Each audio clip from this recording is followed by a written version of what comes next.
Good Erev Shabbos. We are about to go into Shabbat Vayigash, the lead up to Yaakov being reunited with his beloved son Yosef, who was sold to Egypt by his own brothers, where he was enslaved. And after successfully interpreting the dreams of Pharaoh, he finally is released and becomes the vice president of Egypt.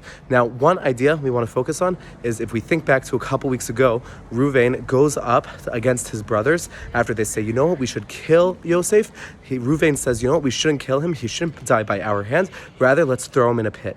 And after he's successful in going up against his brothers, he disappears. We're not sure where he goes, but later he comes back, potentially to take his brother out of the pit, only to find that his brother is missing and he was actually sold by his other brothers to Egypt. Now, Reuven from that point is in complete despair and says, where do I go from here?